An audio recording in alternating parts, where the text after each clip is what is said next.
Plus que 2 semaines avant le premier tour des élections à la collectivité territoriale de Martinique, bonsoir et bienvenue dans le premier de nos 2 débats avec les têtes de liste. La répartition des participants a été décidée par tirage au sort, sous contrôle d'huissier. Sur le plateau ce soir, 5 candidats. Yann Monplaisir, tête de la liste Bas Pays en Chance, bonsoir. Bonsoir. Merci d'être avec nous. Merci de nous avoir conviés.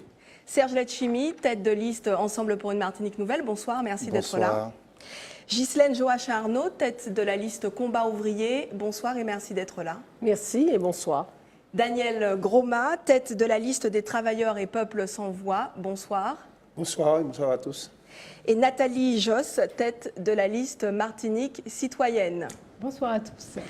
Un débat que j'ai le plaisir de co-animer ce soir avec Eddy Marajo. Eddy, bonsoir. Bonsoir Kathleen, bonsoir à tous. Et Mike Erasque, bonsoir Mike. Bonsoir Kathleen, bonsoir à tous. Vous disposez chacun d'un temps de parole de 12 minutes, plus 1 minute réservée à la conclusion. Nous avons choisi d'articuler ce soir le débat autour de 4 thématiques: la campagne, le développement économique, l'accompagnement social et la gestion effective de la future CTM. Avant de rentrer dans le vif du sujet, je souhaiterais prendre quelques secondes pour vous faire réagir à l'actualité récente. La France est en guerre contre le terrorisme, a déclaré François Hollande après les sanglants attentats de Paris. L'état d'urgence a été étendu à nos territoires. Les Martiniquais ont observé, comme partout en France, cette minute de silence en hommage aux victimes des attentats de Paris. Hommage en présence du Martiniquais Thierry Dolle, qui avait été lui-même otage des terroristes islamistes. Alors, je vous pose cette question ce soir et on commence par vous, Yann Monplaisir, puisque le tirage au sort en a décidé ainsi, c'est vous qui prenez la parole en premier. Est-ce que cette menace terroriste pèse aussi, selon vous, sur la Martinique? Oui, sans doute moins que sur la Réunion, par exemple, pour des raisons qui sont évidentes. Mais ce qu'il y a, c'est que nous mesurons bien la gravité de la situation. Nous sommes tous concernés, nous avons tous été meurtris avec la France. Et aussi, on voit bien que les images qui nous sont retransmises quelquefois par la télévision et qui nous paraissent lointaines peuvent être, malheureusement, faire partie de notre quotidien. Et ça nous interpelle, à mon avis, de manière d'autant plus forte. Serge Letchimy, une réaction par rapport à ces attentats. Vous avez vous-même participé au congrès extraordinaire convoqué par François Hollande. Oui, j'étais aussi présent sur le site le lendemain. Pour moi, c'est beaucoup de tristesse, beaucoup d'émoi, beaucoup de douleur que j'ai ressenti avec, bien sûr, l'ensemble des victimes. La menace est planétaire. C'est pour ça que ça concerne tout le monde. Moi, il y a un autre mot qui me vient à l'esprit, c'est l'escalade. Je crains véritablement qu'on soit réellement dans une 3e guerre mondiale avec une configuration qui n'a rien à voir avec les 2 premières guerres mondiales. Et en ce sens, je considère qu'il faut absolument à la fois être extrêmement rigoureux sur le contrôle des frontières, sur l'organisation des renseignements, mais en même temps, il faut absolument réapprendre à dialoguer entre hommes. Quand je dis entre hommes, c'est entre tout le monde. Et ça demande un long travail de proximité pour éviter que ces drames ne se répètent. Ghislaine Joachim-Arnaud, que vous inspire cette situation internationale, cet état de guerre et le fait que l'état d'urgence ait été élargi à nos territoires? Alors d'abord, c'est vrai que ce sont des actes barbares qui ont été produits ce 13 novembre à Paris et c'est vrai qu'il faut les condamner. Mais qui combat ces actes barbares? Des États qui eux-mêmes agissent de manière barbare vis-à-vis de nombreux peuples sur cette terre.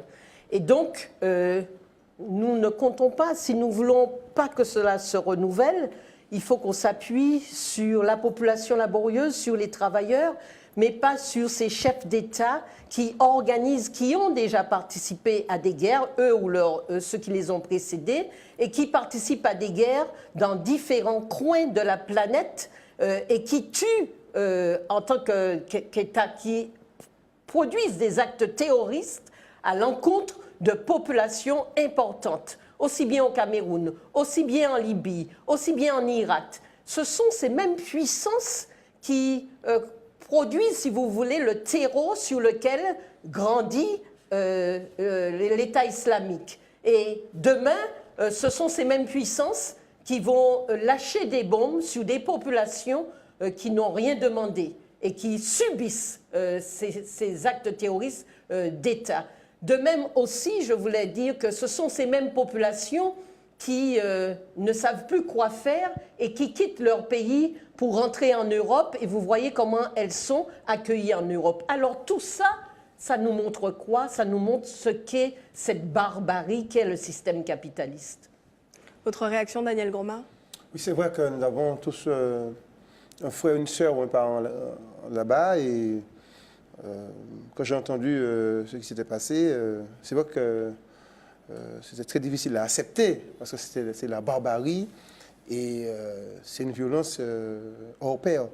Mais je pense qu'il faut que le dialogue avec les pays, parce que vous savez, quand on voit ce qui se passe là, c'est le résultat de ce qui se passe en amont, hein, à savoir des gouvernements qui vont dans d'autres pays, et puis après, très souvent, il y a des négociations qui ne s'acheminent pas, puis après, c'est les peuples qui payent. Vous voyez le nombre de réfugiés, des gens qui prennent la mer pour sauver l'eau, pour tout ça fait qu'aujourd'hui, parfois, il y a des personnes qui en ont marre et puis qui passent à l'acte. Mais la violence, c'est pas la solution, la violence.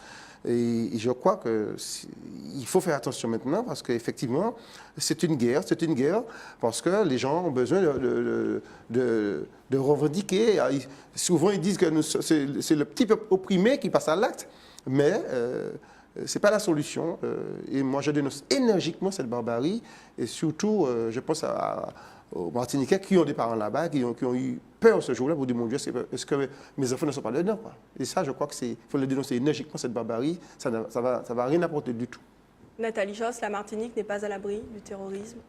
Écoutez, moi je crois qu'il faut toujours déplorer la mort d'innocents, toujours, parce qu'effectivement, et condamner la barbarie, mais où qu'elle soit dans le monde, partout, dès qu'il y a une injustice qui est commise, je ne sais pas, mais c'est Césaire qui le disait, quand on commet une injustice sur un être humain, c'est sur tous les êtres humains qu'on la commet. Donc il faut évidemment condamner très fermement cette barbarie, mais après le temps de l'émotion, il y a le temps de l'analyse. Et moi, je m'interroge beaucoup sur le cynisme de certains gouvernements. Et je me rappelle de Colin Powell aux Nations Unies, qui a reconnu lui-même que pour bombarder l'Irak, pour attaquer l'Irak, il avait menti. Il avait dit qu'il y avait des armes de destruction massive. Il a montré la fiole censément avec des armements chimiques. Et il a dit, bon, on a menti, mais on avait besoin de les bombarder, quoi, parce qu'il y avait du pétrole. Il l'a reconnu aux Nations Unies. Donc ce cynisme-là de certains gouvernements, vraiment, il faut aussi ouvrir les yeux dessus. Et puis, je voudrais vous dire que nous, ici en Martinique, je crois que nous pouvons être un exemple pour le monde. Parce que nous avons ici ce vivre ensemble. Vous voyez, nous nous sommes constitués comme ça. Notre histoire est celle-là. Notre histoire est le vivre ensemble. Nous avons des apports des Indiens, des apports des Européens, des apports des Africains. Et cette énergie-là qu'on met ensemble, c'est une énergie formidable qui va désamorcer le socle, le terreau sur lequel les terroristes prospèrent. Ils prospèrent sous la misère, ils prospèrent sous la désespérance, sur le manque de sens aujourd'hui de nos sociétés parfois.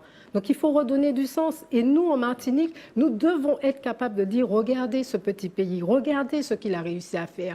Il a réussi à donner du sens à la société, à avoir un projet porteur où chaque citoyen est derrière. On connaît, on sait ce que l'on doit faire tous ensemble et désamorcer la précarité. Et comme ça, les terroristes n'auront plus aucun terreau pour prospérer parce que nous allons bien vivre. Et nous allons leur dire, nous vivons dans la fraternité et dans la solidarité. Merci. La campagne officielle est ouverte depuis ce lundi 0h jusqu'au samedi 5 décembre minuit. 2 semaines pour convaincre les électeurs. 5 des 9 listes, je vous le disais, vont confronter ce soir leur vision et leur projet pour la Martinique. Rappel des forces en présence avec Guillaume Bacoul. À l'issue d'un tirage au sort dans nos locaux, 5 listes prendront donc part au débat de ce soir. Des candidats qui vont devoir argumenter, débattre et convaincre quant à leur capacité à prendre en main la future collectivité territoriale de Martinique. À commencer par l'équipe sortante. Après avoir fait le plein de ralliements, la très large coalition d'Ensemble pour une Martinique nouvelle se dit prête à reconquérir les suffrages, le tout en 12 propositions et 220 engagements. Mais si Serge Letchimy n'a cesse de défendre son bilan, Nous avons stabilisé l'économie de la Martinique, on a redonné confiance. Est-ce qu'on est capable d'aller beaucoup plus loin? Je pense que oui, on peut aller encore beaucoup plus loin. C'est d'ailleurs pour ça que je me présente à nouveau. C'est une région excellemment gérée sur le plan financier. Et je n'ai de leçon en ce moment de qui que ce soit.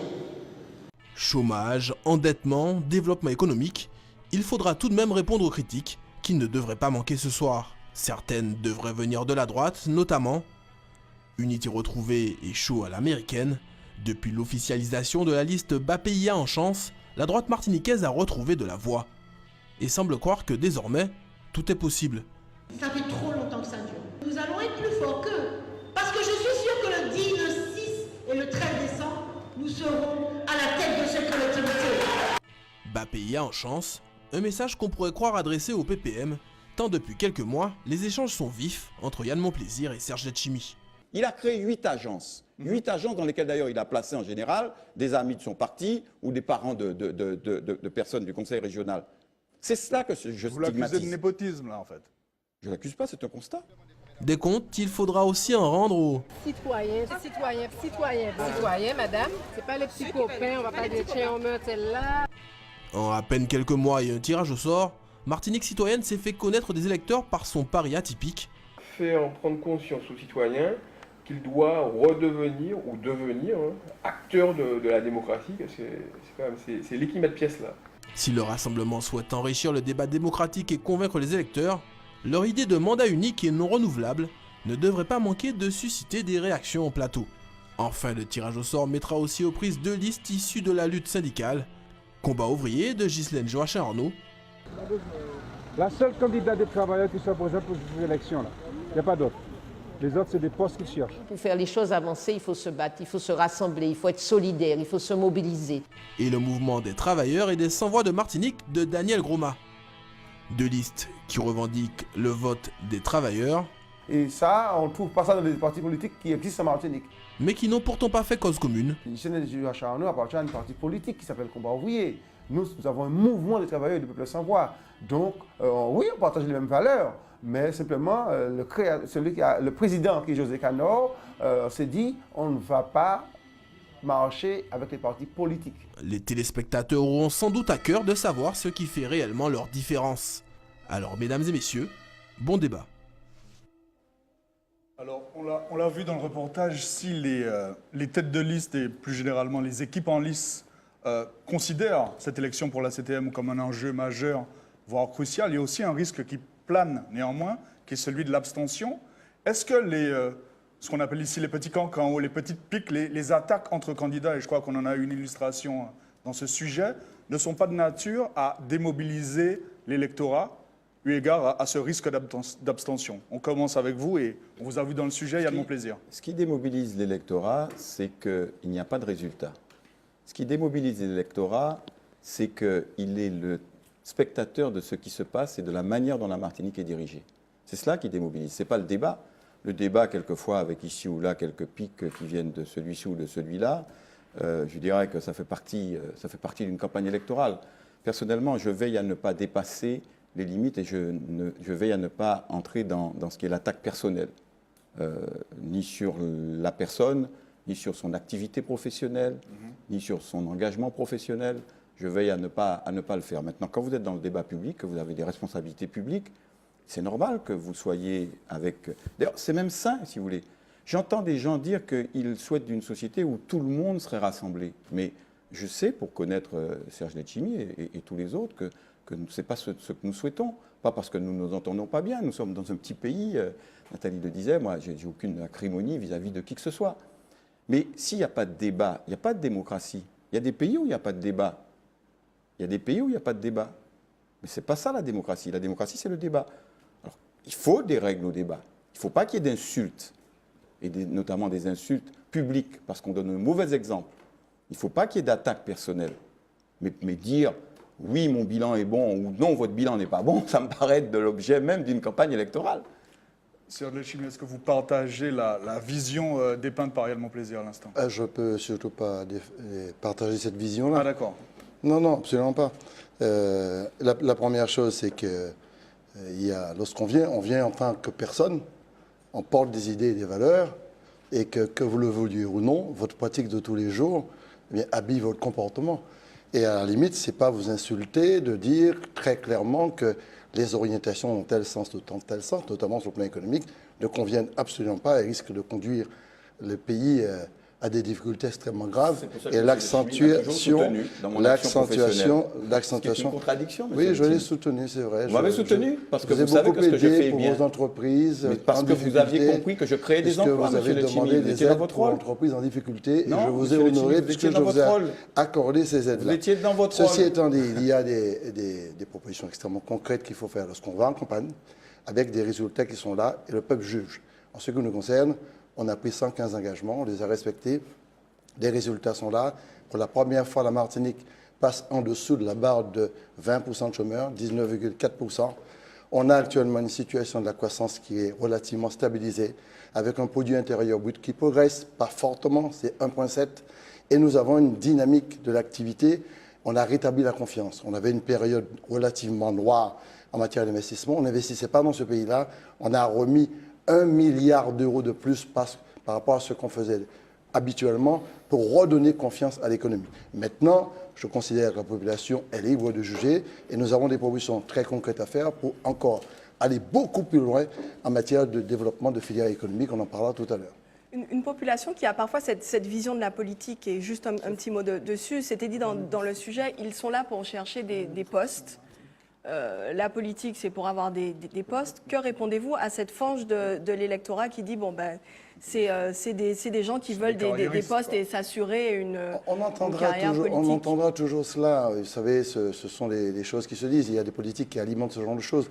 Quand j'ai entendu tout à l'heure le commentaire de dire, franchement, en même temps, la même personne qui dit ça a dit on n'attaque pas les gens, mais que l'Etchimi aurait créé 8 agences et placé sa famille, ses copains, etc. C'est véritablement un petit peu méchant de dire ça, y compris ce que je ne veux pas dire, simplement parce que, premièrement, ce ne sont pas des agences. On ne fait même pas une distinction entre une agence et un établissement public de coopération. Et il y a une agence de la culture qui a été créée. Ce sont les artistes qui l'ont demandé. Il y a une agence de l'énergie qui est créée parce qu'on était à 2% d'énergie renouvelable. On est déjà à 12%. On va passer à 24%. Ça montre bien qu'on n'est pas dans la même dynamique de gestion et on n'a pas la même perspective de gouvernance. C'est extrêmement clair, mais ce n'est pas seulement à Yann Monplaisir que je m'adresse, c'est un petit peu à tout le monde. Nous voulons une gestion moderne. D'ailleurs, cette collectivité territoriale unique nous donne une chance de sortir dans un conservatisme intellectuel et populiste, d'un côté complètement enfermé vers à la fois rechercher plus de profit pour un petit nombre et laisser la précarité se développer. Et puis de l'autre côté, l'autoritarisme ferme, je distribue, je donne, n'oubliez pas que j'ai donné. On a fini avec ça, j'ai restauré la dignité pour le peuple martiniquais et j'ai remis la Martinique au travail. Ça se voit dans toute la Martinique. Ghislaine Joachim-Arnaud, qu'est-ce qui, selon vous, est de nature à démobiliser l'électorat et à favoriser, hélas, on serait tenté de dire, l'abstention? Est-ce que c'est les petits cancans? Est-ce que c'est d'autres facteurs? Je pense que, bon, les petits cancans, si vous voulez, mais je pense que c'est plus profond que cela, que la population laborieuse, elle observe qu'avant des élections, on lui dit, si je prends l'élection de M. Hollande, il a dit qu'il allait changer un certain nombre de choses, qu'il développerait l'emploi, il a dit qu'il lutterait contre la précarité, il a dit qu'il améliorerait les revenus de la population laborieuse et finalement, on regarde que ce n'est pas ce qui se produit. C'est pareil ici en Martinique, il y a un certain nombre de choses qui ont été faites par les différentes équipes. Mais en Martinique, il y a toujours un chômage important. Il y a toujours 50 000 personnes qui n'ont pas d'emploi. Il y a toujours la vie qui est chère. Alors bien sûr, dans les collectivités, il y a certaines choses qui ont été faites, mais le rapport fondamental entre d'un côté des gens très riches et d'un autre des gens très pauvres, ce rapport-là, il n'a pas changé. Et c'est ça qu'il faut changer. Qu'est-ce qu'on fait pour que ça puisse changer ? Qu'est-ce qu'on fait pour que les richesses soient réparties différemment? Qu'est-ce qu'on fait pour que les 50 000 personnes qui sont en Martinique, qui sont au chômage, puissent avoir un emploi? Qu'est-ce qu'on fait pour que les 9 000 ou 10 000 logements qui manquent, alors qu'il y a des ouvriers du bâtiment qui sont au chômage, pour qu'ils puissent trouver un emploi? Eh bien, les gens, à force d'entendre dire « votez pour moi, je vais changer pour vous », ils réalisent qu'en votant, ça ne suffit pas. Ce n'est pas le fait d'avoir voté, d'avoir mis une équipe en qui ils avaient confiance, qui leur a permis d'obtenir quelque chose. Et moi, je ne dis pas votez pour moi, je vais changer pour vous. Parce que je suis réaliste, parce que nous sommes réalistes au niveau de la liste combat ouvrier. Dans la société dans laquelle nous vivons, qui est une société à économie de marché, qui est une société dans laquelle ceux qui ont le véritable pouvoir économique sont ceux qui sont possédants, qui sont propriétaires. Dans cette société-là, ils développent des choses, non pas en fonction des besoins de la population, mais en fonction du profit qu'ils vont en faire. Et donc, dans cette société, si on veut que les activités soient organisées en fonction des besoins de la population, il faut se battre. Et je dis à tous ceux qui se reconnaissent dans ce que je dis, de l'exprimer par leur bulletin de vote en disant, oui, il y a du travail pour tous, mais pour cela, il faut se battre. Il faut que les richesses qui sont accaparées par une minorité soient récupérées pour pouvoir être distribuées, pour créer des activités qui vont dans le sens des intérêts de la population.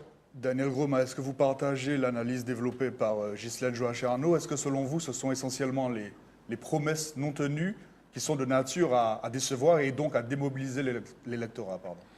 Aujourd'hui, nous avons en Martinique beaucoup de personnes qui ne votent pas parce que ces personnes se disent écoutez, moi, je ne peux plus aller voter parce que ma situation n'a pas changé. Je suis de plus en plus pauvre et certains sont de plus en plus riches. Et ça ne sera pas pour demain la veille, on va trouver une solution. Je crois que la population est découragée par rapport à la situation. Et cette situation-là perdure, parce qu'en 2009, il y a eu un avertissement. Et puis, certains ont repris en cœur cette mobilisation générale du peuple martiniquais et ils ont tenu ça à la dérisoire. Moi, je crois aujourd'hui, les gens ne veulent plus aller voter parce que la situation n'a pas évolué. Et puis c'est tout. Vous avez des personnes en Martinique qui n'ont pas de compteur d'eau chez eux, ni d'électricité. Vous avez des personnes en Martinique qui ont des maisons en fibrociment, ça veut dire de l'amiante. Vous avez des personnes en Martinique qui n'ont pas d'accès sur la voie publique. Ils ont les chemins en terre battue. Tout ça fait que les gens ne veulent plus aller voter. Mais j'avais abordé ce qu'a dit M. Letchimy. M. Mon plaisir a dit encore que M. Letchimy l'a aidé sur ses entreprises. Ça m'étonne parce qu'en 2013, parce que M. Letchimy est au courant, en 2013, M. Mon plaisir avait une dette de 22 500 000 euros. C'est faux. Il peut finir? Oui, mais je vous laisse. Vous avez une dette. Et c'est le cas d'enchaîné qui le dit, c'est pas moi. C'est le cas d'enchaîné qui le dit. Et c'est la France Antilles du 12 avril 2013. Donc, vous y aviez une dette de 22 500 000 euros envers l'USAF. Que je rembourse. Bon. Mais vous remboursez, mais vous devez quand même, oui ou non? Mais toutes les entreprises à la Martinique doivent. Donc, alors vous, comment M. Letchimy peut vous aider? Vous donnez de l'argent des contribuables, vous ne payez pas l'USAF pour vos argents? Il y a un réel problème là-dessus. Mais j'ai fini. Donc, c'est parce que M. Letchimy est au courant que vous deviez 22 500 000 euros, et c'est le canard qui l'a dit. Mais en tout cas, si M. Letchimy n'a rien dit, c'est qu'il est complice. Moi, j'ai dit une chose qui est claire. Aujourd'hui, monsieur, je réponds. C'est tout ça qui fait que les gens ne vont pas voter, qui n'y vont pas voter. Ils en ont marre de voir l'argent des contribuables partir dans les entreprises. Mais vous, qu'est-ce que vous leur dites pour quand vous dites que ce n'est pas demain la veille que les choses vont changer, c'est pas de nature à mobiliser l'électeur. Justement, le mouvement du peuple de Martinique a tout fait pour dire aux Martiniquais, oui, vous devez reprendre le chemin des urnes, parce qu'il faut changer les hommes. Hommes. Il faut changer les hommes. Parce que si vous... Attendez, je ne vais pas mettre quelqu'un à la tête de la collectivité de Martinique qui a une dette de 22 millions d'euros quand même, mais non, mais il y a un problème, il est là. Moi, je crois aujourd'hui qu'il faut simplement dire aux Martiniquais, reprenez le chemin des urnes, parce qu'il faut mettre des hommes et des femmes capables de diriger cette collectivité. C'est tout le débat. Et si on a vous piquez la parole à Nathalie Josse. Oui, excusez-moi. Non, pas du tout. Allez-y, Nathalie Josse, sur cette question. Oui, alors, la mobilisation. Si vous voulez, nous allons beaucoup parce que nous sommes dans la déconstruction en Martinique citoyenne, c'est-à-dire que tous les schémas classiques, vous avez vu, nous avons fait notre liste par tirage au sort, donc nous avons pris des citoyens ordinaires, des gens qui prennent le bus, des gens qui sont au chômage, des jeunes diplômés qui cherchent du travail. Donc nous sommes des citoyens qui allons à la rencontre d'autres citoyens. Et sur le terrain, quand nous allons faire nos ateliers, quand nous faisons nos thématiques, quand nous allons dans les quartiers, les gens, on les sent désabusés. Très sincèrement, ils sont extrêmement désabusés parce qu'ils ne savent plus quoi penser, ils ne savent plus quoi faire, comment voter. Alors, il y a plusieurs raisons à cela. Il y a des citoyens qui nous disent, bon, on en a assez des cancans, c'est bon, c'est beaucoup là, il y a qui ça, t'as là, les listes là, comment il y a qui viennent les listes là, etc. Ça, vraiment, ils en ont assez. Très clairement, ils en ont assez des cancans. Ça, c'est vrai. Et puis, il y a une deuxième chose, il y a cette précarité aussi de beaucoup. Les gens sont dans un état de survie pour certains, c'est-à-dire que leur préoccupation, c'est pas de savoir, voilà, si l'investissement, si on va mettre 400 millions d'euros, etc., puisqu'ils ne voient pas concrètement dans leur vie ce que ça leur apporte. C'est-à-dire qu'eux, ils ne comprennent même pas la nature des débats, vous voyez. Donc c'est pour ça que nous disons, il faut former les citoyens, il faut leur donner la possibilité d'avoir un niveau de réflexion. Aujourd'hui, nous sommes allés à la rencontre de jeunes, des jeunes qui sont dans la rue, et on a voulu leur expliquer, leur dire, mais non, il faut aller voter et tout. Et on s'est rendu compte que c'était presque peine perdue quelque part parce qu'ils n'arrivaient pas à imaginer ce que ça peut amener pour eux. Vous voyez? Donc là, il y a une inégalité non seulement dans les revenus, non seulement dans la situation sociale, mais il y a aussi une inégalité de réflexion. C'est-à-dire qu'il faut aujourd'hui former le citoyen, il faut que l'éducation populaire soit au centre, mais vraiment au centre de la future collectivité, au centre de la politique, pour que chacun puisse être en mesure de comprendre les enjeux et de voter. On a beau vous dire qu'on a investi 400 millions, 500 millions... Est-ce que vous avez le sentiment qu'aujourd'hui, à 2 semaines du scrutin, la population comprend l'enjeu et va se mobiliser? Vous décrivez une situation très inquiétante. Non, elle est minoritaire ou majoritaire, selon vous? Alors, on ne va pas faire du catastrophisme, mais pas beaucoup. On ne va pas faire de catastrophisme, mais il y a beaucoup de gens qui nous disent qu'ils ne comprennent pas encore l'enjeu de cette collectivité. Ils ne savent pas où on veut les emmener avec cette collectivité, si c'est une bonne chose, si c'est pas une bonne chose. Très concrètement? Et par exemple, on prend la fusion. On nous a dit que la fusion était tellement bien organisée, que voilà. Et on se rend bien compte qu'il y a un problème à ce niveau-là. Donc les gens, ça suscite de l'inquiétude chez les gens. Les gens sont très inquiets, et donc il faut les rassurer, il faut leur donner un projet, il faut surtout leur permettre d'être des acteurs. C'est ce que les gens veulent. Ils ont l'impression qu'on ne les écoute pas et qu'ils n'ont pas les moyens de participer. Et c'est vrai, on fait nos affaires, il y a une espèce de confiscation du pouvoir politique. Alors, même les journalistes, oui, il faut des experts, si ce n'est pas des gens super expérimentés pour gérer, ça va être une collectivité, il faudra... Mais non, il y a le bon sens citoyen. Les citoyens ont beaucoup de choses à apporter. Ils ont le savoir d'usage. C'est eux qui savent ce dont ils ont besoin, c'est eux qui connaissent leurs besoins et il faut les écouter et il faut leur permettre de faire remonter leurs besoins et que ces besoins-là soient pris véritablement en compte. Pour les transports, vous ne pouvez pas décider que vous allez faire tel type de transport, que ce soit un TCSP, que ce soit le transport maritime, n'importe, et ne jamais demander aux citoyens, mais qu'est-ce qu'ils en pensent? Est-ce que la personne de Grand-Rivière, est-ce que pour elle, le TCSP a un sens? Est-ce que c'est ce mode de transport-là qu'elle voulait? Et quel mode de transport elle veut, elle? Ils prennent, par exemple, on a été aussi dans le Nord, les gens nous disent, bon, c'est un désert médical. Ils nous disent, voilà, on est obligé d'aller à Fort-de-France pour voir un médecin. Ça nous coûte très cher, ça nous coûte 9 € l'aller, 9 € le retour. Et c'est un vrai problème. Et tout ça, ça démobilise les gens parce qu'ils n'ont pas l'impression que leurs vrais besoins sont pris en compte et que dans la gestion de la future CTM, eh bien, ils vont pouvoir compter. Et donc, ça les démobilise. Mais moi, je suis très contente parce que partout où on passe, vous savez, il y a un monsieur, on a rencontré un monsieur qu'on a vu, on lui parlait. Il m'a dit, mais madame, moi, je ne vote pas depuis plus de 20 ans. Mais je crois que cette fois-ci, je suis votée. Si c'est pour y autant de nous, eh bien, ouais, on nous peut aller voter. Et ça nous a fait très plaisir. On verra verdict le 6 décembre. On va faire un point sur les temps de parole. Yann Monplaisir, il vous reste 10 minutes. Serge Letchimy, 9 minutes. Ghislaine Joachim-Arnaud, 7 minutes 40. Daniel Groma, 7 minutes 40. Et Nathalie Josse, 7 minutes 30. On va aller un peu plus avant dans l'examen des programmes et de vos propositions, notamment en matière économique. Et pour aborder cette question du développement économique, ce chiffre essentiel, celui du nombre de demandeurs d'emploi. Septembre 2015, 44 090 demandeurs d'emploi de catégorie A sont les demandeurs d'emploi de catégorie A, c'est-à-dire sans aucune activité.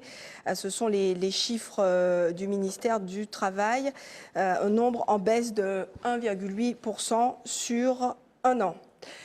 Alors, selon l'INSEE, autre chiffre chez nous, le taux de chômage s'établit à 19,4% contre 9,8% dans l'Hexagone et la moitié des moins de 25 ans sont à ce jour sans emploi. Eddy Marajo. Oui, le cœur du débat en matière économique, c'est celui du rôle de la CTM. Un certain nombre d'entre vous considèrent que les politiques qu'il faut engager sont des politiques dont la CTM doit être à l'initiative. Or, la création d'activités économiques, c'est-à-dire de création d'entreprises, n'est pas du ressort de la future CTM. On a tendance à l'oublier. Est-ce que le risque, et je vous pose la question, ce n'est pas de faire à la place des autres, mais sans le soutien financier et sans les moyens financiers, avec à terme, bien évidemment, des situations à la fois d'endettement et des situations de risque financier majeur. Alors, Yann Monplaisir, par exemple, quand vous voulez construire un pont, est-ce que c'est du ressort de la CTM de construire des ponts? Est-ce que cette volonté de relancer l'économie à travers l'investissement public est réellement le seul moyen de créer de l'activité en Martinique? Vous voyez, M. Marajo, vous ne m'avez pas écouté. Je n'ai pas dit...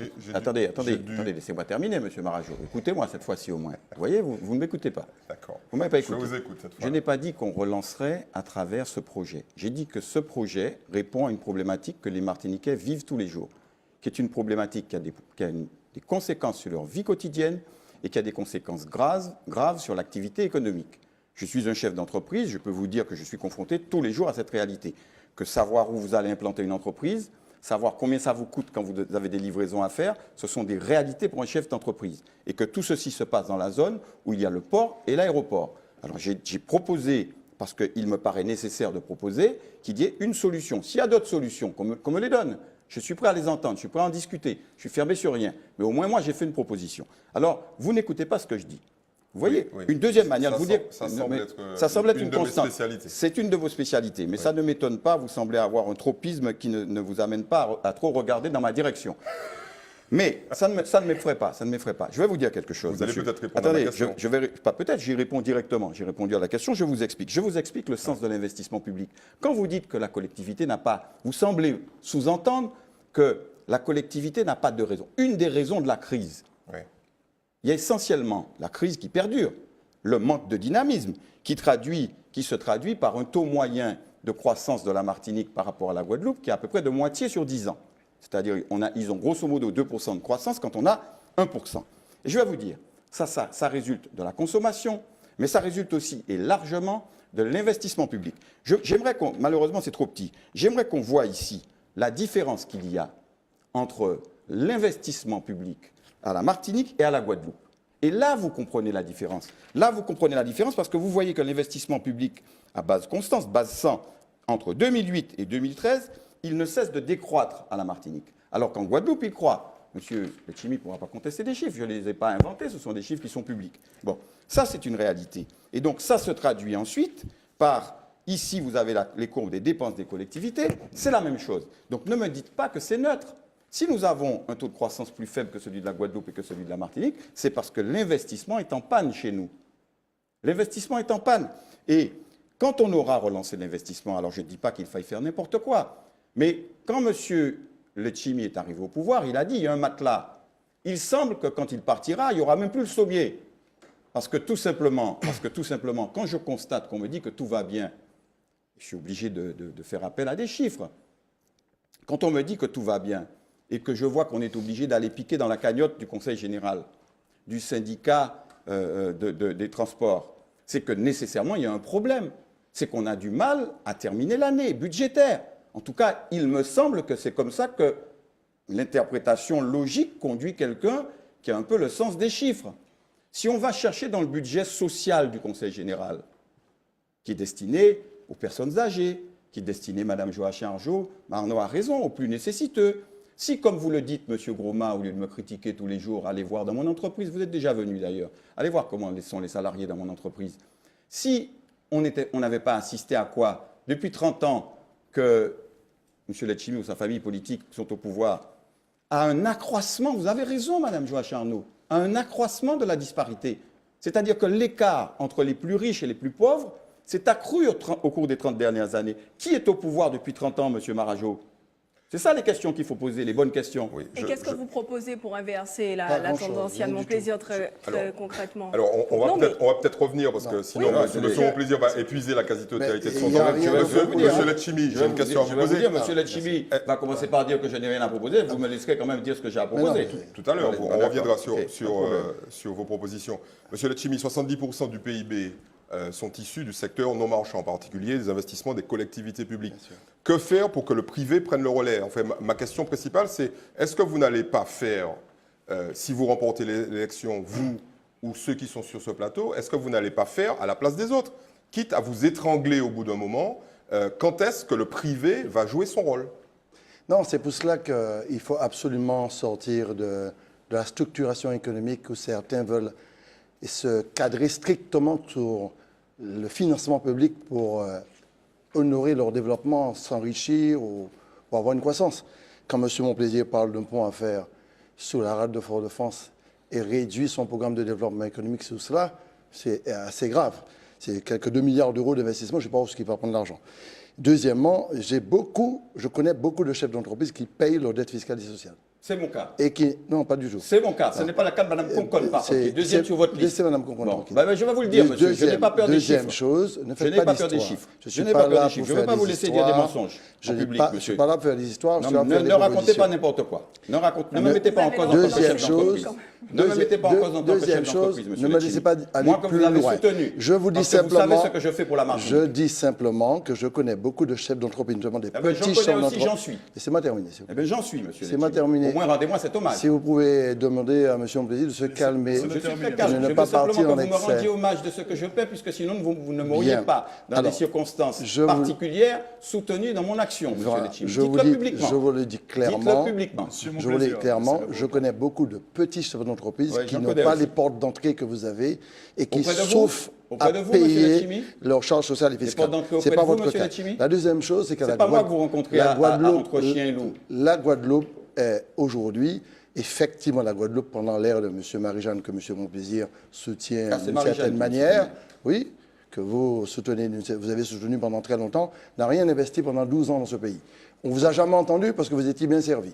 Bon, soyons clairs. La deuxième chose, c'est que nous avons rattrapé les investissements par rapport aux carences du passé. Pour répondre précisément à la question, non, il faut absolument que la collectivité impulse le développement et que les équipements publics soient réalisés, bien sûr, sur l'obédience de la collectivité. Il faut gérer les finances.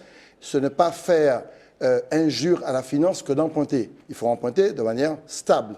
Et je considère qu'il faut absolument que ces institutions créent des infrastructures économiques, je répète, destinées à propulser l'initiative privée, y compris pour des entreprises de M. Monplaisir, y compris pour l'hôtellerie, y compris pour le numérique, y compris pour la biodiversité. C'est pour ça que dans nos propositions, nous avons une vingtaine de zones d'activité que nous avons prévues, dont une zone d'activité de 230 hectares pour être à la hauteur de Jarry. C'est pour ça que nous voulons investir 230 millions d'euros pour mettre la Martinique au tout digital. C'est pour ça que nous voulons que les thématiques comme la biodiversité et l'énergie soient des filières de promotion économique et de développement économique. Donc si on utilise les moyens publics pour booster l'économie, ça peut permettre d'aller plus loin. Ce n'est pas en faisant un pont qu'on va régler un problème. Notamment, c'est la plus mauvaise manière de désenclaver la Martinique, c'est d'aller faire ce pont. Il vaut mieux désenclaver la Martinique vers l'intérieur, justement pour désenclaver le nord, pour désenclaver Sainte-Marie, désenclaver le Nord Caraïbes. Et la dernière chose, avec ça, il faut des politiques de formation qui soient adaptées et une ingénierie financière qui nous permette d'accompagner au mieux l'entreprise. Une des propositions clés, c'est d'apporter toutes les garanties qu'il faut pour que les collectivités locales ne soient pas en panne par rapport au paiement et les entreprises ne soient pas en panne par rapport au paiement des collectivités locales. On fait des propositions très concrètes en matière d'ingénierie financière. Deuxième grand problème, c'est d'apporter un haut bilan et des fonds pour améliorer le fonds propre des entreprises et amorcer la créativité. C'est pour ça qu'on a proposé des appels à projets pour permettre aux petits jeunes qui viennent de quartier populaire de Trédel ou de Volga-Plage de pouvoir initier l'économique. Les appels à projets, 353 jeunes ont créé leur activité. Je considère que là, il y a un vrai programme, mais ne pas être dans une dynamique de constater l'évolution de son patrimoine au détriment des autres. Alors, Madame Joachim Arnaud, vous, quand on lit vos propositions, elles sont très très loin de ce qu'on vient d'entendre. Vous dites, c'est pas à nous de faire le business, hein, on va dire ça comme ça, c'est à ceux qui ont l'argent à investir directement. Est-ce que vous avez bien lu, M. Marajo, vous voyez effectivement, que j'écoute et que je lis les programmes. Est-ce que vous pourriez nous dire quelques mots sur ce que vous proposez de manière très concrète? Je vais vous dire de manière très concrète. Il est certain que ceux qui font le plus de profit, ils font ce qu'ils veulent de leur profit. Et leur profit leur appartient. Mais ils décident de spéculer avec. S'ils ne veulent pas l'investir pour créer une activité qui va leur apporter plus de profit, il n'y a personne qui les y oblige. Par contre, ils ont à leur service un État, des collectivités qui peuvent leur donner de l'argent pour pouvoir faire leur business, comme vous avez dit. Et c'est ça qui vous préoccupe. Et cet argent, mais pas seulement, vous savez, la part d'argent qu'a une collectivité et qu'aura la collectivité territoriale de la Martinique ne sera pas mirobolante. Ce sera 1,1 milliard, on va dire, on va arrondir, 1,1 milliard, mais c'était déjà ça qu'avaient les deux assemblées avant. Par contre, qui sait le volume des profits que font les gros patrons en Martinique? Comment on a accès à ça? Il n'existe pas. Le secret bancaire, le secret commercial, le secret des affaires, c'est un secret. Vous avez quand même votre petite idée, puisque vous dites qu'il y a largement là à prendre pour développer le pays. Parce que l'exploitation, si vous voulez, le système capitaliste dans lequel on vit, il vit du fait du travail de milliers de gens ici, de centaines de milliers. Cette richesse qui est produite, elle appartient aux propriétaires de ces entreprises, elle n'appartient pas à ceux qui les ont produites. Et moi, je lutte pour un système où justement les richesses ne seront pas la propriété de quelques capitalistes, mais seront la propriété de ceux qui les ont produites. Et ce système-là, il ne porte pas le nom de système capitaliste, il porte le nom de système socialiste ou communiste. Alors, c'est pas ça avec la collectivité territoriale de la Martinique, puisque c'est pas ça qui est à l'ordre du jour. Non. À l'ordre du jour, c'est comment on fait pour avoir un emploi. À l'ordre du jour, quelle activité développer en Martinique pour que ça puisse... Alors, c'est la question que je vous pose. Tout à l'heure, j'ai entendu Mme Josse dire que sur le nord de la Martinique, il y a 3 médecins. Mais figurez-vous que parmi ces 3 médecins, il y a les lois de la sécurité sociale font que quand on vous donne 400, quand vous donnez plus de 400 arrêts de maladie, on vous pénalise. Les lois de la sécurité sociale ne sont pas faites pour aider les assurés, mais sont faites pour contraindre les médecins à éviter de donner des arrêts maladie. Parce qu'on fait développer dans la population, culpabiliser la population pour lui faire croire que le déficit de la sécurité sociale viendrait d'elle. Mais le déficit de la sécurité sociale vient des aides qui sont données à des gens comme M. Monplaisir ou les gros patrons en général, puisqu'on les exonère de cotisations sociales pour développer l'emploi sans les contrôler, et on voit que c'est le chômage qui augmente. Et donc, la société, comme elle n'est pas faite pour les salariés, elle est faite pour aider les plus gros.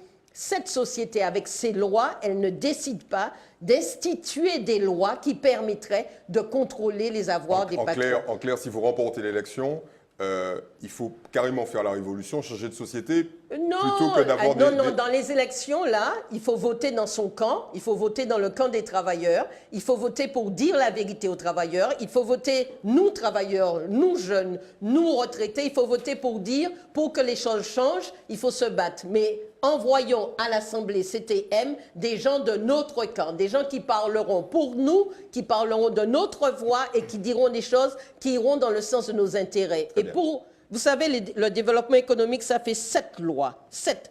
Aucun bilan des lois de défiscalisation, aucun bilan des lois d'orientation économique, aucun bilan des politiques d'emploi.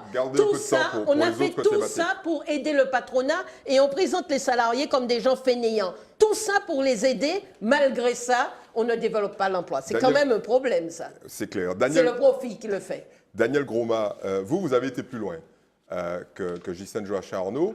Vous êtes dans la même dénonciation du système, ça c'est clair, mais vous allez plus loin en donnant des exemples de mesures concrètes que vous pourriez prendre. Mais ça ne s'éloigne pas du cas classique du soutien social. En particulier, vous allez donner un certain nombre d'enveloppes financières pour aider sur le plan social un certain nombre de catégories qui souffrent. Est-ce que ce n'est pas la même politique keynésienne du pouvoir en place ou de celui qui le précédait. Est-ce que ce n'est pas les mêmes recettes pour les mêmes mots? Non, non, alors, permettez-moi de répondre à M. Monplaisir qui disait qu'il m'a dit d'aller dans son entreprise voir le social qu'il fait. Je suis allé, c'est mon plaisir, dans une fiche de paye. Quand vous avez importé, quand votre groupe a importé le marché de l'Espace Sud, soit 86 salariés, vous êtes resté 6 mois sans payer les charges. Je suis allé. C'est faux, monsieur, c'est faux. Je suis allé, la fiche de paye, je l'ai. Vous savez combien de salariés j'ai, monsieur Gourmand? Monsieur, je parle de l'Espace Sud. Quand vous avez importé le marché de l'Espace Sud, combien de personnes vous faites travailler? Vous êtes sur mon temps de parole. Vous êtes sur mon temps de parole, laissez-moi finir. Je réponds à monsieur. Maracho. Je suis sur mon temps de parole.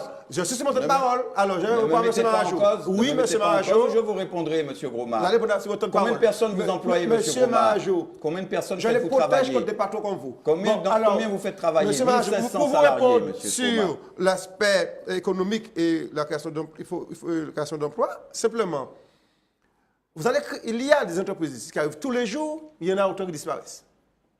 Parce qu'ils sont asphyxiés par les charges, ils sont asphyxiés par les dépenses. Vous avez un discours presque aujourd'hui similaire à celui d'un patron, là. Asphyxié par mais qui va créer des emplois, M. Marajo? C'est les petites et moyennes entreprises. La fonction publique ne va pas créer beaucoup d'emplois en Martinique. Parce que Mme Lebaucher l'a déjà dit, elle ne va pas remplacer les fonctionnaires qui partent à la retraite. Donc, qui va créer des emplois? Sauf les cas les plus exceptionnels, c'est-à-dire dans la petite enfance, chez les personnes âgées, mais il n'y a pas des centaines de milliers d'emplois dans la fonction publique. Donc, qui va créer des emplois? Mais je veux bien aider les petites entreprises à diversifier leur offre. Je veux bien les aider à former les jeunes avec eux pour créer des emplois. Mais c'est ça la solution. Vous allez dans le sens de Yann Monplaisir. Vous allez vous rabibocher à la fin de l'émission avec Yann Monplaisir, parce que ce discours-là... Alors, quelle différence? Alors, quelle est la différence? Je crois que vous m'avez compris, monsieur Gourmand. Attendez. Là, on parle de sujets sérieux. Création il y a des milliers de jeunes dans la rue aujourd'hui. Oui, et c'est ça qui fait en quelque sorte qu'on a un petit peu de violence. Laissez monsieur Gourmand. Mais oui, c'est son habitude de casser les gens. Laissez-le s'exprimer. Oui, mais vous l'interrompez. Vous avez quand même une facture de 22 millions à payer, donc il ne faut pas m'acquiescer. Allons-y. Donc, moi je pense aujourd'hui, il faut demander aux entreprises de diversifier leur offre, de faire autre chose. Et puis, ce n'est pas le rôle de la CTM. Mais quand même, aider, on peut quand même réunir les chefs d'entreprise et leur dire, bon écoutez, on peut vous aider, même en formant des jeunes issus de la rue et les mettre au travail, si vous arrivez à créer des emplois, et que des emplois en CDI. Parce que M. Monplaisir, qu'est-ce qu'il fait? Il crée beaucoup de milliers d'emplois, c'est vrai, mais en CDD. 6 mois après, c'est dans la rue. Donc voilà, ces gens de patrons-là, ils n'ont pas d'aide de la CTM, parce si je suis président demain matin. Ils n'ont pas d'aide parce qu'il faut déjà qu'ils règlent leurs factures. Et normalement, il ne devait même pas se présenter à la CTM parce qu'il doit une facture 3 000 euros. Alors, vous attaquez beaucoup Yann Monplaisir. Qu'est-ce que vous dites du bilan de Serge Letchimy, du président de région sortant, sur ces questions? Parce qu'on ne vous a pas beaucoup entendu l'attaquer ce soir, monsieur. Non, mais écoutez... Vous allez semer le trouble dans certains esprits, monsieur Gourmand. Comme d'habitude. Ça fait 35 ans que je le fais. Vous l'assumez, d'accord. Donc, moi, je pense que la région sur laquelle M. Letchimy n'a pas été assez loin non plus. Sur la misère des Martiniquais, sur la situation des personnes âgées, sur le nombre de personnes âgées. Aujourd'hui, pour entrer en EHPAD, monsieur, il faut 2500 euros. On va revenir sur la situation sociale. Mais là aussi, je pense qu'il n'y a pas eu assez... Sur le bilan économique de Serge Letchimy, vous auriez des choses très précises à nous dire en quelques secondes. Absolument.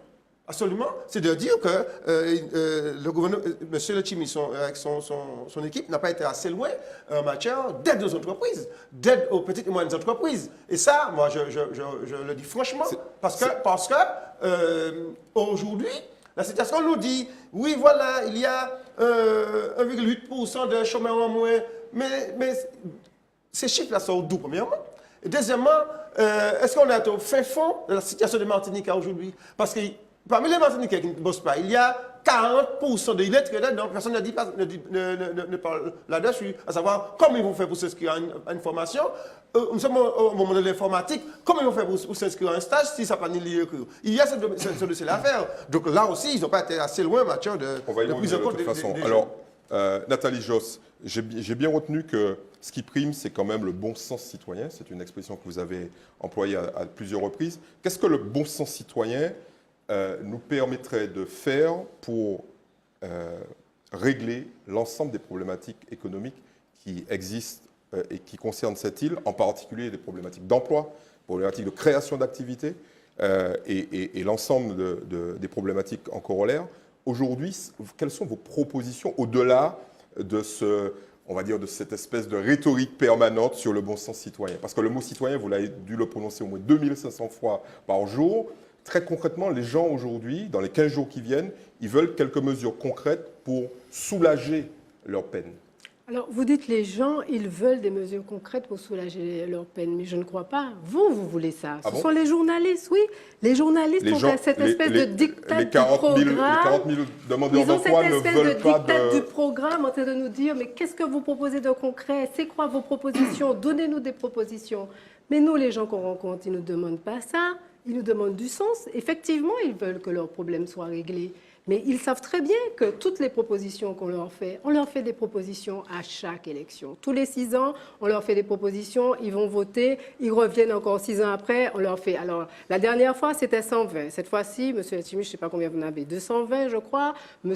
Gourmand en a 21, M. Nadeau en a 50. On n'arrête pas de leur faire des propositions. On leur propose de l'investissement, on leur propose de la défiscalisation, des choses sur lesquelles ils n'ont aucune prise et qu'ils ne voient pas concrètement ce que ça amène dans leur vie. Votre pari, ce qu'ils veulent, c'est des résultats. Ils veulent que dans leur vie de tous les jours, ils veulent savoir comment ils vont... Pour avoir des résultats, il faut mettre des moyens, il faut des politiques, il faut engager des actions. Ce que nous disons, par exemple, toutes ces politiques qui sont mises en place, à quel moment on les évalue? Comment on sait ce qu'elles ont donné? Alors on nous dit on a investi, on a défiscalisé, et qu'est-ce que concrètement ça a donné? Comment dans notre vie quotidienne? Mais justement, mais les chiffres, les chiffres, ils sont quand même, les chiffres ne sont pas bons, ces chiffres-là. Je vois la croissance, par exemple, quand on prend les comptes rapides de l'INSEE. Je suis désolée, mais moi, j'ai des inquiétudes pour la Martinique parce qu'on voit que ce n'est que du mal développement. Effectivement, peut-être qu'on va se développer, mais on se développe comment? Avec le tout-voiture, avec des embouteillages, on se développe avec des zones d'activité. On ne sait pas comment, qu'est-ce que ça génère, ces zones d'activité? Est-ce que ça génère de l'emploi? Quel type d'emploi? Quel type d'emploi? Oui, faire des emplois, c'est bien, mais quel type d'emploi? On est dans des emplois extrêmement, pour beaucoup, des emplois précaires. Il y a beaucoup de petits revenus ici, des gens qui n'arrivent pas à vivre avec leurs revenus. Et même, M. Letchimy disait, il faut qu'ils fassent boucher le matin, pêcheur le soir, garagiste l'après-midi. Voilà où on en est. Donc, il n'y a pas, il faut, les programmes comme ça, comme vous nous demandez, ça ne marche pas. Il faut voir les choses de façon transversale. Vous ne pouvez pas dire, vous avez donné aux pêcheurs, vous allez donner aux professeurs, vous allez donner aux ouvriers. Il faut voir, il faut un projet global où tout le monde peut s'inscrire là-dedans. Ça, c'est essentiel parce que sinon, on ne voit pas la finalité. Les gens, concrètement, ils n'ont aucune finalité dans leur vie. Ils ne savent pas, ils veulent simplement savoir, est-ce qu'il y aura moins d'embouteillages? Est-ce que la vie sera moins chère? Est-ce qu'ils pourront aller au cinéma? Est-ce que leurs enfants pourront rester travailler au pays? C'est des réponses concrètes dont ils ont besoin. Mais vous n'évaluez pas ces réponses-là, Nathalie. Il faut évaluer tout ce qui est mis en place aujourd'hui. Très bien, on a bien compris. Il n'y a aucune évaluation. Le discours que vous avez depuis le début ne va pas changer au cours des 15 prochains jours. Vous n'allez pas... Mais regardez, je vous ai amené quelque chose, par exemple. Sur l'emploi, non mais sur l'emploi, ce sont des citoyens martiniquais qui ont fait ça. Un projet qui s'appelle Congé, Solidarité, Fraternité, Emploi. Vous en avez déjà parlé. J'en ai déjà parlé? Oui. Eh bien, je n'ai pas souvenir, mais tant pis. Ils m'ont proposé le même dossier. Alors voilà, ils ont proposé à tout le monde, aux anciens parlementaires. Ça voudrait dire que les citoyens n'ont aucune idée, qu'eux non plus ne peuvent pas proposer. Eh bien, nous disons qu'il y a des solutions qui existent, qui sont autres que celles proposées laissons Mme Josse par les politiques. Et ensuite, on passera... Alors, n'oubliez pas que votre temps de parole est décompté. Voilà, des réactions par rapport à ce que vous avez entendu. Alors, d'abord, Yann Monplaisir, parce qu'il a été pris à partie à plusieurs reprises par M. Groma. Des réactions, monsieur. Je fais juste un instant. Excusez-moi, Yann, mon plaisir. Je veux d'abord faire un point sur le temps de parole. On fera une courte pause et on reviendra pour la suite de ce débat. Petit point avant la pause du temps de parole. Yann, mon plaisir, 6 minutes. Serge Letchimy, 5 minutes.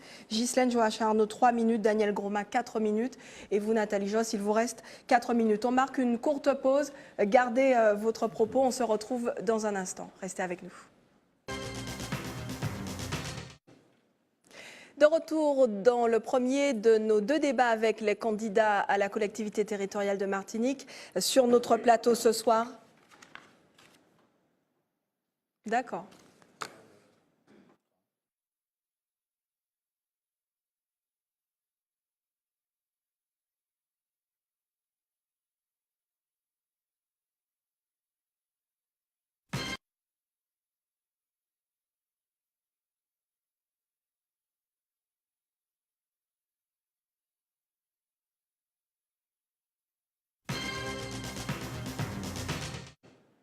De retour dans le premier de nos deux débats avec les candidats tête de liste à la collectivité territoriale de Martinique. Sur ce plateau ce soir, Daniel Groma, Ghislaine Joachim-Arnaud, Nathalie Josse, Serge Letchimy et Yann Monplaisir. Alors je vous repasse la parole, Yann Monplaisir, puisque vous souhaitiez donner des précisions concrètes sur votre programme en matière économique. Ce que je veux dire, c'est que je rejoins là-dessus Nathalie Josse. Ce qu'il faut, c'est une vision globale et structurante de la vie de l'activité économique. Je ne dirais pas que rien n'a été fait, mais ce qui a été fait a été souvent insuffisant. Il a fallu 2 plans de relance. Le premier plan était un raté, parce que c'était 80 millions, quand la Guadeloupe en faisait 300. Donc on voit bien qu'il y a non seulement la manière de faire, mais il faut aussi viser juste. Bon. Ensuite, il y a des problématiques de fond. Il y a des problématiques de fond comme le problème de la compétitivité de nos entreprises. Et c'est pour ça que vous entendez souvent parler d'aide aux entreprises. Pas parce qu'on aime tellement les entreprises ou les entrepreneurs, il y en a qui ne les aiment pas beaucoup. Mais on sait que c'est une nécessité pour créer l'emploi. Et donc il faut bien qu'il y ait des gens qui se dévouent, dont je fais partie. Je suis personnellement très fier de ce que j'ai fait. Je n'ai à rougir ni de mon bilan économique, ni de mon bilan social. J'ai sauvé 2 hôtels qui emploient 400 personnes. Ce sont des réalités. Alors j'ai reçu, évidemment, les aides qui sont adaptées en conséquence. Pour régler le problème de la compétitivité, il y a plusieurs volets. Il y a la dépense publique, il y a la dépense des ménages. Comment on pourrait relancer la consommation des ménages? Monsieur Groma ou Madame Joachim, je le comprends, je comprends cette vision-là. On aurait tendance à dire qu'il faut augmenter les salaires. Mais si vous augmentez les salaires, vous aggravez la situation des entreprises qui sont déjà globalement dans une situation difficile. On a perdu 4000 emplois dans le secteur marchand. Alors, Mme Joachim disait augmenter les salaires ou réduire les profits. Oui, attendez. C'est ce qu'elle disait. Oui, mais les profits, je vous explique. Si les entreprises, ça. si les entreprises se portaient si bien, il n'y aurait pas autant de fermetures d'entreprises, il n'y aurait pas autant de situations. Il n'y aurait pas autant de situations dégradées et on n'aurait pas perdu 4000 emplois dans le secteur marchand. Donc, comment on peut faire? On pourrait envisager, certains l'ont envisagé, une baisse autoritaire des prix. Mais on a bien vu qu'il y a des pays où on l'a essayé, ça ne marche pas. C'est ce qu'a essayé le Venezuela. Bon, on pourrait imaginer de baisser la TVA un temps. Ça a été imaginé. C'est une mesure qui ne dépend pas de nous, même si nous pouvons Parce que moi, il me paraît logique que l'État prenne sa part dans la nécessaire relance, parce qu'on doit avoir un taux de croissance plus élevé que celui de la métropole, étant donné qu'on a un taux de chômage plus élevé. Donc il faut créer les dispositions pour qu'il en soit ainsi. On pourrait envisager pour les entreprises, et c'est ce qu'on essaie de faire, quand on apporte une aide ponctuelle, quand on apporte une aide sur un secteur, de faire en sorte que les entreprises qui sont dans des secteurs confrontés à la concurrence extérieure aient des compensations du déficit de compétitivité. C'est ce qu'on fait pour la banane. Il y a, pour chaque euro de chiffre d'affaires, 1 euro de subvention pour la banane. Parce que sinon, il n'y aurait plus de banane. Et il faut la banane, parce que c'est la banane, c'est aussi l'emploi. Donc, il faut le faire pour les secteurs qui sont confrontés à cette concurrence. Nous avions une occasion exceptionnelle, je l'ai déjà dit aux parlementaires, à nos parlementaires, y compris à Serge Letchimy, nous avions une occasion exceptionnelle avec le CICE. On avait l'occasion, ce que ne pouvait pas faire la France métropolitaine, de moduler le taux de CICE, qui est un allègement de charges, en fonction du secteur d'activité qui en avait besoin. Parce que quand on le donne de manière uniforme aux banques, aux assurances, aux grandes surfaces, ça n'a pas le même intérêt que si on le donne aux artisans, à l'industrie, au tourisme. Et donc c'est cela. Pour moi, la politique économique que je veux pour la Martinique, c'est une politique qui a pour vocation de répondre à ce que vous disiez, c'est-à-dire créer des emplois. Créer des emplois, voilà. Très rapidement, on voit bien que Yann Monplaisir a un raisonnement économique que financier. Que financier. Alors que ce qu'il faut pour le pays, c'est changer de modèle économique. C'est extrêmement important. Si on reste sous ce modèle d'importation massive et de consommation massive, on ne s'en sortira pas. La deuxième chose, je ne voudrais pas qu'on sorte ici donnant le sentiment qu'on fait un procès à l'entreprise. On créait beaucoup d'activités dans le fonctionnariat il y a longtemps, on va en faire encore, puisqu'il y a des gens qui partent à la retraite, mais c'est surtout dans l'entrepreneuriat qu'il faut absolument soutenir. Nous avons exactement 35 000 entreprises aujourd'hui et près de 76% de ces entreprises n'ont pas de salariés. Donc on a un tissu économique qui pourrait nous permettre de booster l'artisanat, l'économie, en assurant la promotion. Et là, les enjeux d'accompagnement financier d'entreprise arrivent. Mais si vous ne mettez pas en œuvre une politique de production patrimoniale endogène pour permettre à la pêche, à l'agriculture, à la production fruitière, à l'économie agricole d'une manière générale, à la biodiversité, au numérique, à la mutation énergétique, à l'économie circulaire, notamment le traitement de nos déchets, et vous n'inventez pas un nouveau modèle, on va rester sur ces inégalités qu'on dénonce. C'est pour ça que je considère qu'il faut absolument intégrer ce que j'ai proposé aux chefs d'entreprise, une négociation avec l'État, de telle sorte qu'on puisse définir localement nos objectifs. C'est ce que nous avons installé il y a 2 mois avec Manuel Valls, Martinique 2030, où on verra à la fois les aspects fiscaux, les aspects financiers, que l'économie bleue et l'économie verte trouvent une nouvelle dimension, une nouvelle forme de croissance. Et à ce moment, on pourra aller jusqu'à intervenir dans le domaine social. Oui, j'ai proposé la pluriactivité. Vous avez un petit peu, je m'excuse Nathalie, un petit peu caricaturé. J'ai considéré aujourd'hui qu'on a des personnes qui travaillent aussi dans l'informel, qui méritent des droits sociaux, des couvertures, des droits à la retraite, quel que soit le nombre d'activités réalisées. C'est ce qu'on appelle le statut de pluriactif. D'ailleurs, la Corse a demandé exactement la même chose et M. Hollande a demandé à ce que la proposition de Serre-Letchimy soit étudiée au niveau national. Donc c'est une vraie révolution que nous proposons pour ne pas rester dans ce standard-là, parce qu'on ne réussira jamais à diminuer le chômage. La dernière chose, Kathleen Bilas a dit elle-même l'origine des sources statistiques. L'INSEE dit que nous avons 19,4% de chômeurs. L'INSEE dit qu'il y a une croissance qui est faible, c'est 1,8%, alors que la France est à 0,7%. Je n'ai jamais eu la prétention de dire qu'on a tout réglé. J'ai simplement dit qu'on a stabilisé l'économie. Et nous sommes prêts à faire décoller cette économie. Très bien, alors nous allons aborder l'autre thématique de ce débat sur la question de l'accompagnement social avec cette fois un autre chiffre, celui des nombres de bénéficiaires du RSA en fin 2014. 45 215 allocataires du RSA, une hausse de 2% par rapport à l'année précédente. Dans 9 cas sur 10, les personnes bénéficiaires sont des personnes seules. 42 215, pardon. Donc les bénéficiaires sont des personnes seules sans enfants à 51,3% ou des familles monoparentales 40,5%. C'est aussi ça la réalité de la société martiniquaise, une société qui se précarise où les inégalités de revenus s'accentuent. Est-ce que cette collectivité territoriale pourra garantir tous ces minima sociaux et puis quelle politique envers ces publics de plus en plus précaires? Je passe d'abord la parole à Daniel Groma puisque c'est vous qui avez le plus de temps de parole à égalité avec Nathalie Josse et Ghislaine Joachim-Arnaud. Quelle politique sociale pour la CTM? La CTM, ce n'est pas un centre communal d'action sociale. Hein. Elle va néanmoins récupérer les compétences du Conseil général en matière sociale. Oui, mais ce ne sera pas un centre communal d'action sociale bis. Donc, le RSA, moi je pense qu'à ce niveau-là, il faut simplement, ce que j'ai dit au départ, hein, créer du mouvement, et le mouvement va se faire au niveau des entreprises. On ne peut pas aujourd'hui dire haut et fort, voilà, notre pays, nous avons 50 000 jeunes qui bénéficient du RSA, alors que ce que nous voulons faire, c'est mettre tout le monde au boulot, tout le monde au travail. Il faut, alors on ne va pas y arriver, c'est vrai, on va dire travailler pour tout le monde, parce que nous sommes dans un système où la Martinique n'est pas élastique, mais aujourd'hui, ça m'inquiète de dire, bon voilà, le pourcentage de personnes vivant seules qui bénéficient du RSA, dans ce personnel-là, il faut trouver une solution. Laquelle, par exemple?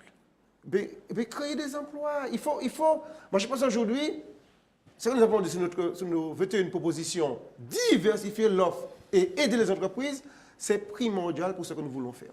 À savoir, essayer de créer de l'activité partout et essayer avec les entreprises, parce qu'on ne pourra pas faire. Je vous ai expliqué au départ qu'on ne peut pas dire, bon, ce sont les 34 communes et puis les collectivités qui vont créer des emplois. Il faut chercher à diversifier l'offre et en même temps, créer un mouvement pour sortir, parce que c'est de la précarité.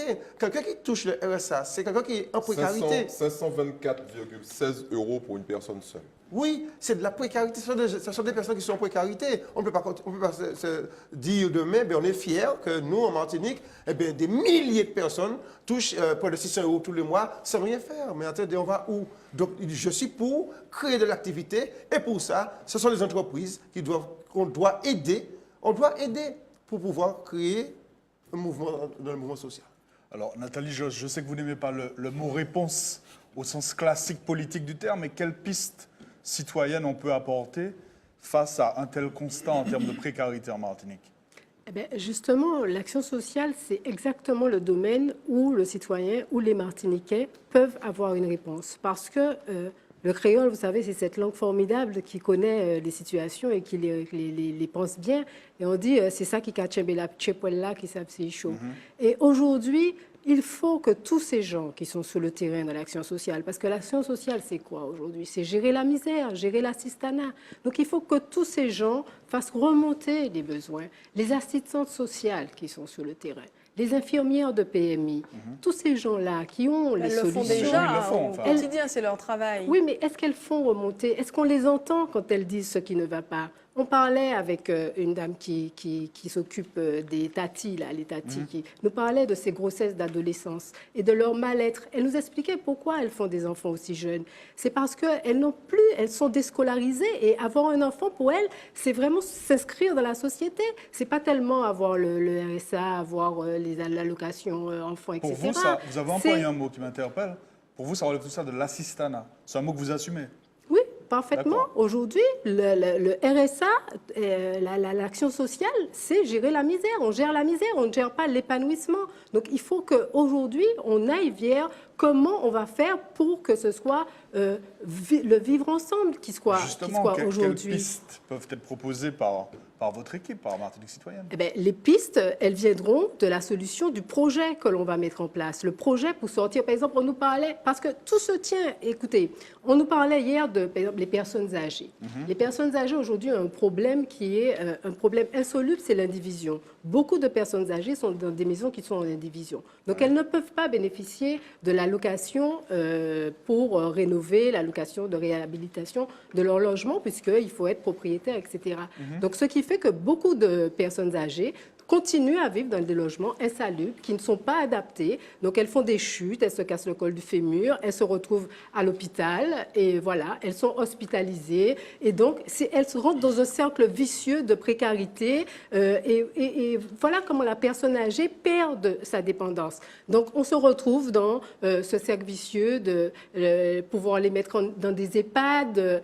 Donc, il faut absolument aujourd'hui que toute cette action sociale, il faut qu'il y ait un projet global là-dedans et qu'on se dise comment faire pour que tout le monde soit derrière une vision, comment faire pour qu'ensemble on se dise qu'est-ce qu'aujourd'hui l'action sociale, comment on doit la définir, qu'est-ce que les infirmières, qu'est-ce que les PMI, comment chacun doit trouver sa place dans un projet pour aller... Donc tout doit être à redéfinir. Si vous arrivez à la tête de la CTM, il faudra d'abord passer quelques mois à tout redéfinir, quelques années, voire même. Mais ça, c'est capital ce que vous êtes en train de dire là. Oui, il ne faut pas prendre du temps. Mois. De toute façon, oui, au moins 6 mois. De toutes les façons, l'activité de la collectivité territoriale de Martinique, il faudra un moment de transition. Il y aura de toutes les façons une transition. On ne sait pas ce qu'on va trouver. C'est un nouvel outil, donc il faudra se poser. Il faudra voir comment elle peut fonctionner au départ. Voilà. Mais il faudra aussi se poser pour savoir où est-ce que l'on va avec cette nouvelle collectivité.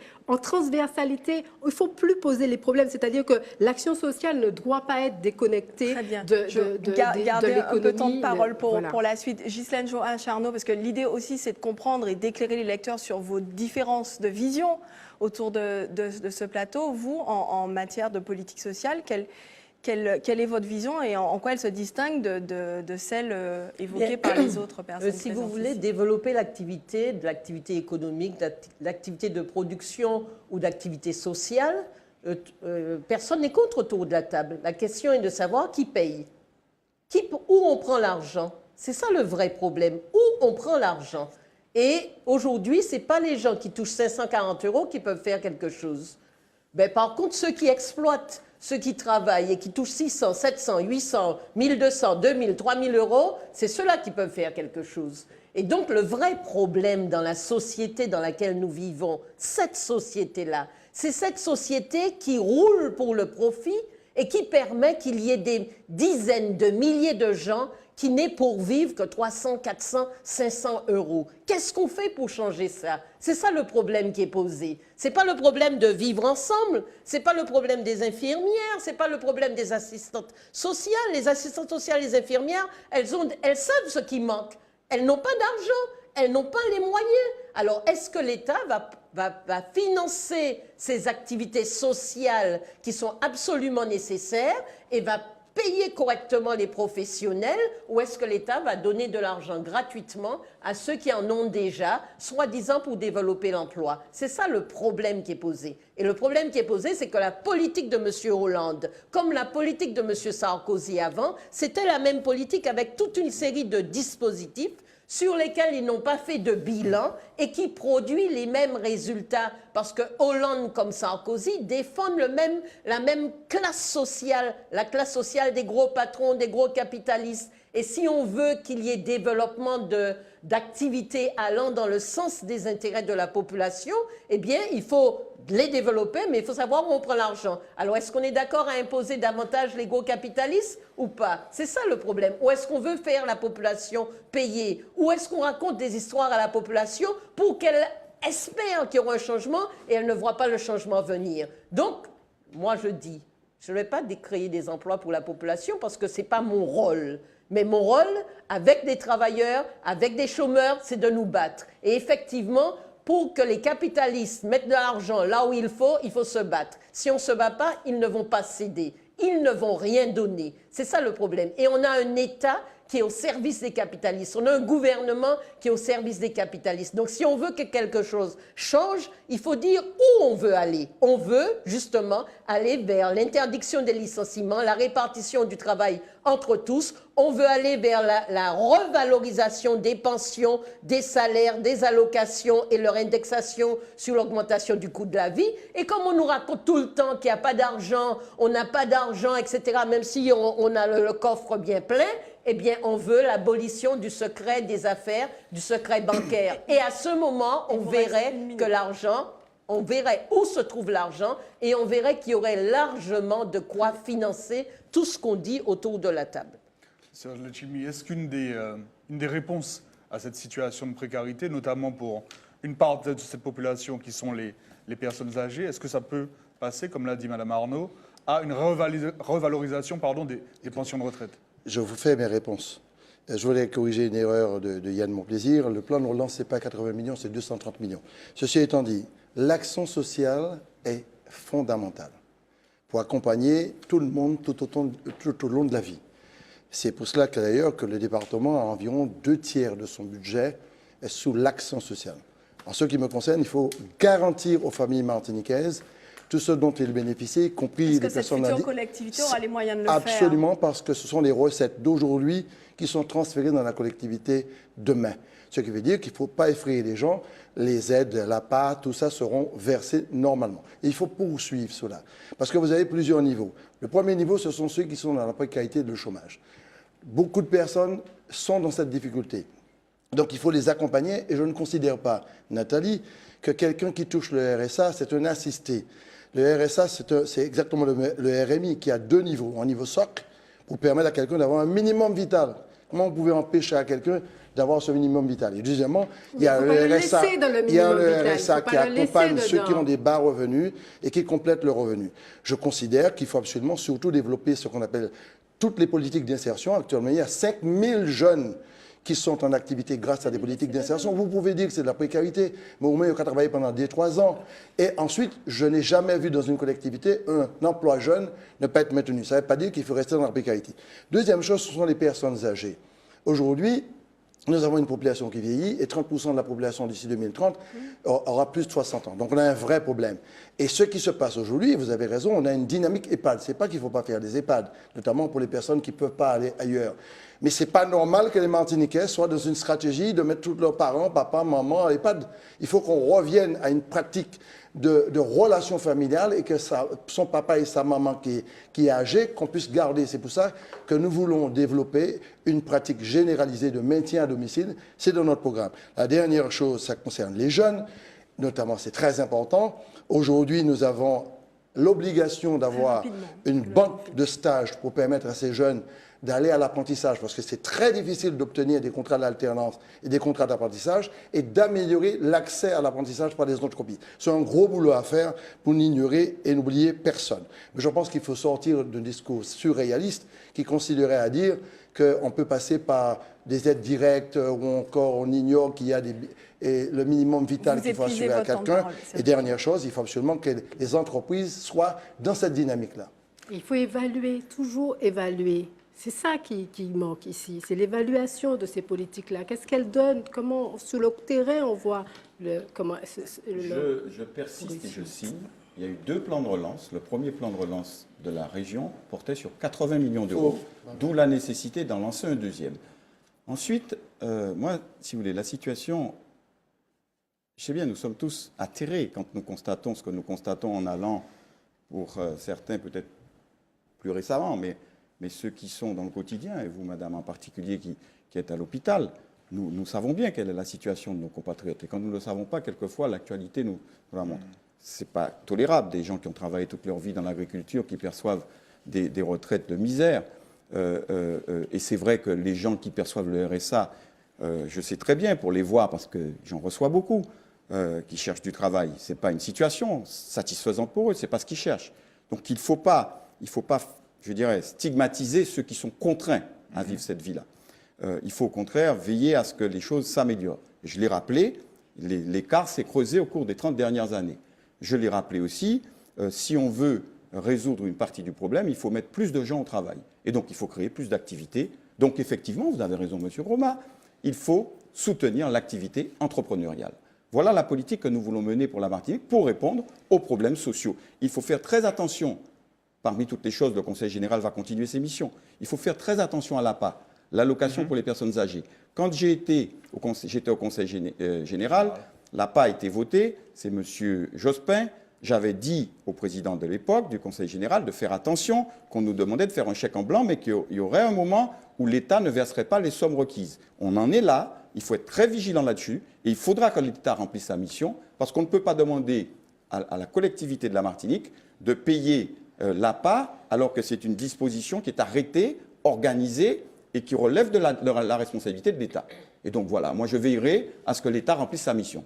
L'APA, l'allocation personnalisée d'autonomie, qui est versée aux personnes âgées. Dernier chapitre de cette émission, on fait un point sur les temps de parole, puisqu'ils ont été largement grignotés. Yann Monplaisir, il vous reste 30 secondes. Ghislaine Joachim-Arnaud également 30 secondes. 30 secondes également pour Nathalie Josse. Serge Chimie, vous entamez votre minute de conclusion. Il vous reste 1 minute dans ce débat. Et Daniel Groma, on va m'indiquer votre temps de parole pour être précis dans un instant. Les temps de parole que je donne sont sans la conclusion. 30 secondes, on me dit non, votre temps est écoulé, Yann Monplaisir, donc il vous reste aussi 7 minutes de conclusion, donc il faudra grignoter dessus pour la dernière question. Et Daniel Groma, il vous reste donc 1 minute 50. Dernier point de ce débat, sur la question de la gestion de cette future CTM, le remplacement de la région et du département par une entité unique va engendrer dès les premiers mois d'exercice un certain nombre de problèmes très concrets de gestion administrative, sociale, logistique, et il sera question pour la liste élue de pouvoir gérer ces questions d'urgence. Est-ce qu'il y a une feuille de route? Eddy Marajo, c'est la question que vous abordez. Les débats ont totalement occulté la réalité. Les Martiniquais ont voté pour la fusion entre une collectivité, conseil général, et une autre collectivité, conseil régional, mais avec des missions bien précises. Et on a l'impression que tous les candidats ont perdu ça de vue. En clair, le 18 ou le 14, il va falloir de toute façon attaquer le terrain. et résoudre un certain nombre de problématiques qui sont liées au fonctionnement normal du Conseil général. Alors ma question, c'est est-ce que vous êtes prêts tout de suite à répondre aux exigences de 4000 agents et de leur travail au quotidien et est-ce que vous avez une feuille de route? Est-ce que vous êtes déjà prêts? Vous avez, Je parle des 4000 agents du Conseil général. Des 4000 agents qui vont Oui, qui faire vont partie travailler. de la nouvelle collectivité Voilà. territoriale de la Martinique. Je pense qu'il faut arrêter de faire peur à la population et de faire peur à ces 4000 agents. Je pense que les 4000 agents de cette nouvelle collectivité, ben, ils savent un peu où ils vont mettre les pieds. Ils Non, savent eux savent, mais vous, est-ce que vous savez où vous mais allez? Non, mais attendez, cessez de faire peur aux gens. Mais on ne fait Il y pas aura peur. une collectivité qui sera l'addition des deux collectivités. Cette collectivité, c'est comme les responsabilités qu'avait avant le Conseil général. Eh bien, la nouvelle collectivité va les continuer. Les responsabilités qu'avait avant le Conseil régional, la nouvelle collectivité va les continuer.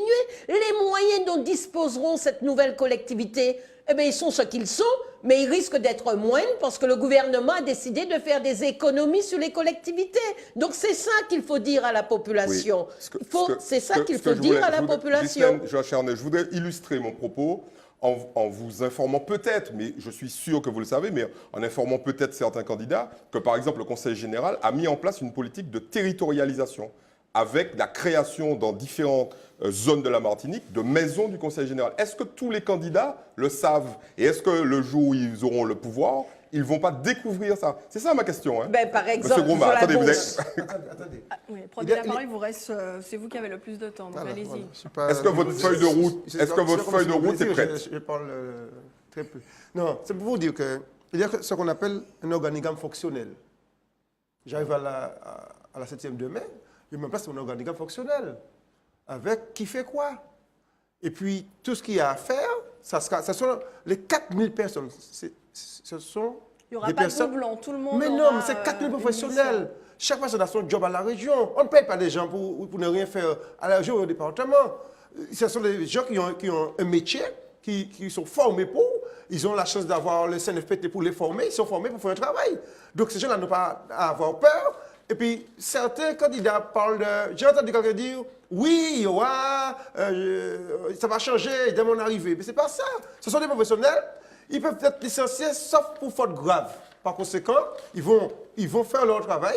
Ils ont été formés pour faire le travail, ils vont faire leur boulot. Et dans chaque section... Mais vous êtes d'accord qu'il y aura des réorientations? Il y aura, mais par exemple, non, pas deux DGS, dans chaque secteur, par exemple, sur la question dans du chaque DGS, secteur, madame, et c'est maintenant que vous le dire, dans chaque secteur, il y aura un chef de service et il y aura un chef de département qui va gérer la maison.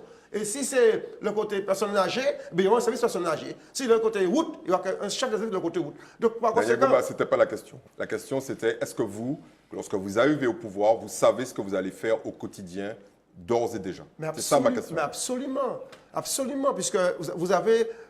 Le problème, c'est l'organigramme fonctionnel. Une fois que c'est en place, et on travaille et on bosse. Mais seulement, les 4000 personnes qui sont là, il faut leur dire, n'ayez pas peur, c'est pas bien d'avoir peur. Vous avez un métier ça, on l'a bien compris. Et vous êtes des personnes qualifiées pour faire votre travail. On l'a bien compris. Monsieur Monplaisir, il vous reste quelques secondes. Sur ça, cette feuille de route, cette préparation à la prise en main de cette énorme structure, est-ce que vous êtes prêt? Je pense qu'en effet, il ne faut pas faire peur aux gens. Je pense que si les gens ont peur aujourd'hui, c'est parce qu'on n'a pas été assez clair avant. Moi, je suis très clair, vous avez raison. Il n'y a pas de raison qu'ils soient inquiets pour leur avenir. Et quant à savoir si je suis prêt, je pense que les Martiniquais ont compris que je me suis préparé et que donc je suis prêt, en effet. Très bien, on vous croit sur parole. Nathalie Josse, votre feuille de route, évidemment, vous la ferez au moment. Vous êtes aussi sereine que Groma, Madame Mais Arnaud, oui, mais on Monsieur est Monplaisir. d'accord. Personne n'a intérêt à faire peur aux Martiniquais aujourd'hui. Et ce qu'il faudra, c'est assurer le suivi, assurer le paiement des prestations sociales, le paiement du personnel, assurer également les fournisseurs, les entreprises qui travaillent. Voilà, ça sera essentiel pour assurer la bonne gestion de cette nouvelle collectivité territoriale de Martinique, puisque c'est un nouvel outil, hein, il ne faut pas l'oublier. Hein. Mais il faut savoir que ce sera une coquille vide, c'est-à-dire qu'il aurait mieux valu veut garder le département et la région, si on ne change pas les pratiques, si on ne change pas, si on ne met pas plus de transparence, si on ne met pas le citoyen là-dedans, si on n'écoute pas et qu'on ne lui donne pas les moyens d'avoir une action. Ça vous fait rire, je vois bien le sourire ironique d'Eddie Marajon, parce qu'il pense, lui, qu'il y a une élite qui va décider pour tout le monde. Les experts Fort-de-France, les experts Martinique savent tout sur l'investissement, la défiscalisation. C'est juste la coquille vide mais oui, à laquelle je souris. La collectivité territoriale de Martinique doit contenir un projet pour les Martiniquais. Pendant 4 années, les 4000 salariés de la région du département ont travaillé d'arrache-pied pour que ça se passe dans les meilleures conditions. Tout est OK sur le plan de la nomenclature comptable, les salaires seront payés, les entreprises seront payées. Et je crois qu'il y a un travail exceptionnel qui a été réalisé, de telle sorte qu'on puisse profiter au mieux de cette nouvelle gouvernance. Nous arrivons on a vu que la fusion n'a pas été bien séparée, parce qu'à un mois, un mois de la collectivité, il y a du personnel qui est très inquiet. On l'a vu, c'est pas nous. Nous arrivons au terme de ce débat. Effectivement, le temps file. On ne peut malheureusement pas évoquer tous les sujets qui préoccupent les Martiniquais. Il vous reste maintenant quelques minutes, enfin secondes en fonction des cas pour conclure. Je donne d'abord la parole à Yann Monplaisir pour la phase de conclusion, 50 secondes. Merci. Le 6 décembre, la Martinique va écrire une des pages les plus importantes de sa vie politique depuis la départementalisation. Ce qu'on a constaté, c'est que d'abord les Martiniquais sont inquiets, on l'a dit, qu'ils ne sont pas satisfaits. Et le 6, les Martiniquaises et les Martiniquais seront face à eux-mêmes. Moi, ce que je veux leur dire, c'est qu'ils n'ont pas de raison d'avoir peur, qu'ils n'ont pas de raison de s'inquiéter de l'avenir. S'ils pensent que le moment du changement est venu, il faut qu'ils se donnent la chance de ce changement. On a voulu leur faire croire que les jeux étaient faits, que tout était emballé, avec quelquefois, pas de la part du candidat, mais de certains de ses supporters, un peu d'arrogance. Et ce n'est pas le cas. Rien n'est fait, les jeux ne sont pas faits. Martiniquaises et Martiniquais, votre avenir vous appartient. Et comme m'a dit une dame, nous pas peur encore, nous sommes arrivés. Eh bien oui, nous sommes arrivés. Nous sommes arrivés pour nous changer bagaille en pays. Nous sommes arrivés pour nous faire en sorte que ça qui passe depuis 30 ans en Martinique, ça qui fait que ni monde qui de plus malheureux à tel point qu'il est obligé de voter en bagaille, ça qui point fin parce que nous essayons chaque monde qui travaille dans le pays. Maman est là, on nous bat payer en chance. Serge Letchimy, le mot de la fin. Monsieur Monplaisir fait partie des gens qui entendent des 20 voix. secondes, c'est très court. Je disais que Monsieur Monplaisir fait partie des gens qui entendent des voix, comme Jeanne d'Arc, des gens qui vous parlent, que vous stimulez pour vous parler. Donc la Martinique, c'est un pays avec un peuple. Gérer une entreprise, c'est une chose, mais gérer un pays, c'est autre chose. Donc je demande aux Martiniquais d'en prendre conscience. La deuxième chose, la Martinique n'appartient à personne, surtout pas à nous. Nous ne passons qu'un instant, qu'un moment de vie à remplir notre fonction d'élu. C'est pour cela que je demande à tout un chacun de tenir compte du bilan 115 engagements respectés et de tenir compte des programmes, de lire les programmes pour voir que nous proposons une grande mutation pour ce pays. Je vous demande, Martiniquais, Martiniquaises, de voter ensemble pour une Martinique nouvelle le 6 décembre 2015. Merci Ghislaine Chouachard-Arnaud. Une minute. Une minute. Bien, ben je vais lire. Travailleurs, travailleuses, je vous demande le 6 décembre prochain de voter pour votre camp, le camp des travailleurs. Je vous demande de rejeter les politiciens du style de Ensemble pour une Martinique nouvelle ou des Patriotes qui représentent la politique que mène le gouvernement et qui sont aussi au service des gros patrons, des gros bourgeois et des riches béquets et des non-béquets comme est M. Monplaisir. Combat ouvrier présente une liste pour que l'électorat populaire ait un autre choix, qu'il puisse dire tout haut qu'il ne se sent pas représenté par les serviteurs de la bourgeoisie. Alors, Combat ouvrier se présente non pas pour faire des promesses, parce que dans ce monde-là, les promesses, on sait où c'est qu'elles vont. Nous nous présentons pour permettre aux travailleurs, aux jeunes, aux moins jeunes, aux retraités de dire que pour que les choses changent, il faut qu'ils luttent. Il faut qu'on se rassemble, qu'on soit solidaire et qu'on lutte. Et contre le chômage, eh bien sûr, il faut une répartition du travail entre tous, sans diminution de salaire. Et il faut embaucher les précaires et toutes les catégories qui sont dans l'intérim. C'est bon? C'est terminé. Bien, le 6 décembre, vous votez pour la liste Combat ouvrier. Merci. Daniel Groma, 1 minute et 20 secondes. Ah ben. Écoutez, Martiniquais et Martiniquaises, vous avez constaté que certains candidats sur ce plateau sont en panne de propositions pour le peuple martiniquais. Puisqu'ils ne connaissent pas la réalité du terrain, ils sont sur leur petit nuage pour aller diriger la collectivité territoriale de Martinique. Alors ils oublient qu'il y a des gens qui n'ont pas un euro pour vivre par jour. Ils oublient qu'il y a des personnes âgées qui vivent seules. Ils oublient qu'il y a des errants. Ils oublient qu'il y a des domiciles fixes. Ils oublient la violence que tous les jours nous sommes confrontés.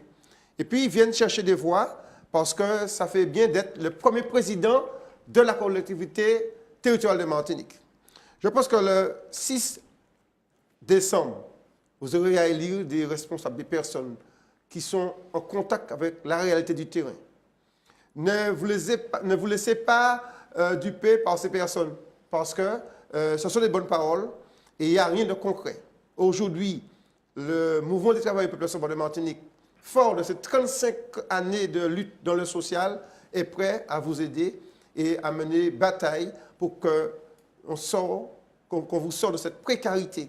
La précarité du RSA, de ne pas pouvoir manger à sa faim. Tout cela pour vous dire qu'il faut que ça change. Et pour changer, prenons des hommes et des femmes qui ont envie de se battre pour ce pays Martinique. Et on fait appel au chauvinisme. Venez voter, votez pour la liste du mouvement des travailleurs et de la population de Martinique, avec à sa tête votre serviteur Daniel Groma pour mener ce pays à bon terme. Nathalie Josse. Oui, alors nous, à Martinique Citoyenne, nous disions que c'est dommage, c'est très dommage, parce que nous allons monter dans un véhicule neuf qui est la CTM, mais malheureusement, personne ne sait où il nous emmène aujourd'hui et on ne nous a pas demandé, certains se battent pour le conduire, mais ils ne nous ont pas demandé où est-ce que nous voulons aller avec ce véhicule-là. Donc à Martinique Citoyenne, nous disons que le meilleur chauffeur pour cette nouvelle collectivité, ce sera l'homme ou la femme qui va présider cette collectivité, devra être un rassembleur, un vrai fédérateur. Il faut que ce soit quelqu'un qui soit au-dessus des partis, au-dessus des clans, au-dessus des luttes partisanes. Il faut vraiment que cette personne-là ait un sens élevé de l'intérêt général. Il faut arrêter, il faut se rassembler véritablement autour d'un projet, un projet global, un projet partagé par toute la population pour savoir où nous allons ensemble. Il faut que le président ou la présidente de demain de cette collectivité nous donne confiance à nous les citoyens, à nous les Martiniquais en cette institution. Il faut qu'on sache à quoi elle va nous servir, comment elle va servir à notre bien-être, à notre vivre ensemble. Et enfin, il faut envoyer un signal très fort au monde politique, au monde économique, au monde médiatique pour leur dire que ce sont nous les citoyens, ils nous représentent, c'est nous qui avons le pouvoir et nous allons le leur rappeler le 6 et le 13 décembre en mettant notre bulletin de vote pour Martinique Citoyenne. Le peuple, c'est nous. C'était le mot de la fin. Merci à vous, Daniel Groma, Ghislaine Joachim-Arnaud, Nathalie Josse, Serge Letchimy et Yann Monplaisir d'avoir participé à ce débat. Merci Eddy Marajo, merci Mike Erasque et merci surtout à vous de nous avoir suivis. Rendez-vous mardi prochain pour notre second débat avec les autres têtes de liste, Alfred Marie-Jeanne, Marcelin Nadeau, Philippe Petit et Joseph Virasamy. Très bonne fin de soirée sur ATV.